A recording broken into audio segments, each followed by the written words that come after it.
Hello friends, मैं वनीता जैन अपने इस चैनल पे आप सभी का स्वागत करती हूँ। मैं आपके लिए अपने इस चैनल पे तरह तरह की जानकारियाँ लेकर आती हूँ जो कि शिक्षा से संबंधित, रोज़ में काम आने वाली या कोई भी ऐसी जानकारी जो कि मुझे और आपको पता होनी चाहिए, वो मैं आप तक लाने की कोशिश करती हूँ। आज का मेरा टॉपिक है भाषा के बारे में कि भाषा किसे कहते हैं, भाषा की परिभाषा क्या है। हम एक दूसरे से बात करने के लिए किसी न किसी भाषा का इस्तेमाल करते हैं। आइए जानते हैं। भाषा वह साधन है जिसके द्वारा मनुष्य बोलकर, सुनकर, लिखकर व पढ़कर अपने मन के भाव या विचारों का आदान प्रदान करता है। दूसरे शब्दों में, जिसके द्वारा हम अपने भावों को लिखित अथवा कथित रूप से दूसरों को समझा सकें और दूसरों के भाव को समझ सकें, उसे भाषा कहते हैं। सरल शब्दों में, सामान्यतः भाषा मनुष्य की सार्थक व्यक्त वाणी को कहते हैं। आदि मानव अपने मन के भाव एक दूसरे को समझाने व समझने के लिए संकेतों का सहारा लेते थे, परंतु संकेतों में पूरी बात समझाना या समझ पाना बहुत कठिन था।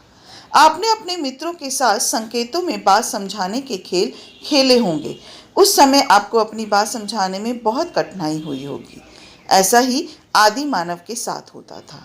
इस असुविधा को दूर करने के लिए उसने अपने मुख से निकली ध्वनियों को मिलाकर शब्द बनाने आरंभ किए और शब्दों के मेल से बनी भाषा। भाषा शब्द संस्कृत के भाष धातु से बना है, जिसका अर्थ है बोलना। कक्षा में अध्यापक अपनी बात बोलकर समझाते हैं और छात्र सुनकर उनकी बात समझते हैं। बच्चा माता पिता से बोलकर अपने मन के भाव प्रकट करता है और वे उसकी बात सुनकर समझते हैं। इसी प्रकार छात्र भी अध्यापक द्वारा समझाई गई बात को लिखकर प्रकट करते हैं और अध्यापक उसे पढ़कर मूल्यांकन करते हैं।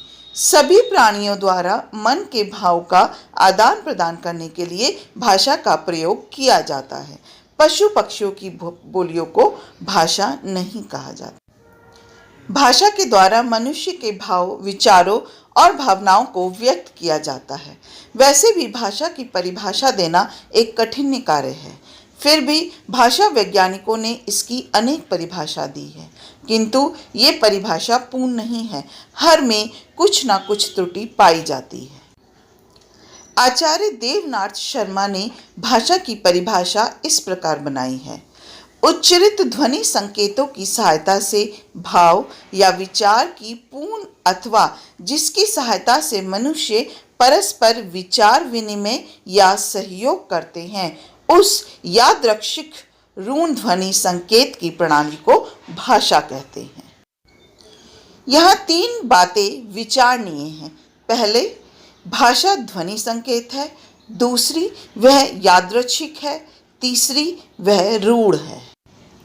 सार्थक शब्दों के समूह या संकेत को भाषा कहते हैं। यह संकेत स्पष्ट होना चाहिए। मनुष्य के जटिल मनोभावों को भाषा व्यक्त करती है, किंतु केवल संकेत भाषा नहीं है। रेलगाड़ी का गार्ड हरी झंडी दिखाकर यह भाव व्यक्त करता है कि गाड़ी अब खुलने वाली है, किंतु भाषा में इस प्रकार के संकेत का महत्व नहीं है। सभी संकेतों को सभी लोग ठीक ठीक समझ भी नहीं पाते और ना इनसे विचार ही सही सही व्यक्त हो पाते हैं। सारांश यह है कि भाषा को सार्थक और स्पष्ट होना चाहिए। दूसरा, भाषा यादृच्छिक संकेत है। यहाँ शब्द और अर्थ में कोई तर्क संगत संबंध नहीं रहता। बिल्ली, कौआ, घोड़ा आदि को क्यों पुकारा जाता है, यह बताना कठिन है। इनकी ध्वनि को समाज ने स्वीकार कर लिया है, इसके पीछे कोई तर्क नहीं है। तीसरा, भाषा के ध्वनि संकेत रूढ़ होते हैं। परंपरा या युगों से इनके प्रयोग होते आए हैं। औरत, बालक, वृक्ष आदि शब्दों का प्रयोग लोग अनंत काल से करते आ रहे हैं।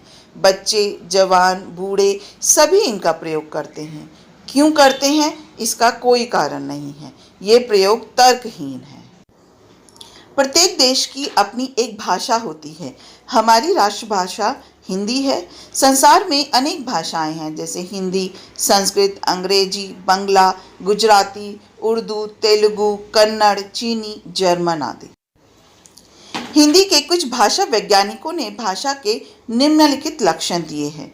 डॉक्टर श्याम सुंदर दास के अनुसार मनुष्य और मनुष्य के बीच वस्तुओं के विषय अपनी इच्छा और मति का आदान प्रदान करने के लिए व्यक्त ध्वनि संकेतों का जो व्यवहार होता है उसे भाषा कहते हैं। डॉक्टर बाबूराम सक्सेना के अनुसार जिन ध्वनि चिन्हों द्वारा मनुष्य परस्पर विचार विनिमय करता है उसको समष्टि रूप से भाषा कहते हैं। इन सब परिभाषाओं से निम्नलिखित निष्कर्ष निकलते हैं कि भाषा में ध्वनि संकेतों का परंपरागत और रूढ़ प्रयोग होता है। भाषा के सार्थक ध्वनि संकेतों से मन की बातों या विचारों का विनिमय होता है। भाषा के ध्वनि संकेत किसी समाज या वर्ग के आंतरिक और बाह्य कार्यों के संचालन या विचार विनिमय में सहायक होते हैं। हर वर्ग या समाज के ध्वनि संकेत अपने होते हैं, दूसरों से भिन्न होते हैं। तो ये थी आज की जानकारी कि हमें अपनी बात समझाने के लिए बोलना पड़ता है और किसी की बात समझने के लिए सुनना पड़ता है, और इसे ही सरल भाषा में भाषा कहा जाता है। तो ये थी आज की जानकारी। आशा करती हूँ आपको ये जानकारी अच्छी लगी होगी। अगर आपको अच्छी लगी हो तो प्लीज़ मेरे चैनल को लाइक, शेयर और सब्सक्राइब करना ना भूलें। Thank you so much for being with me.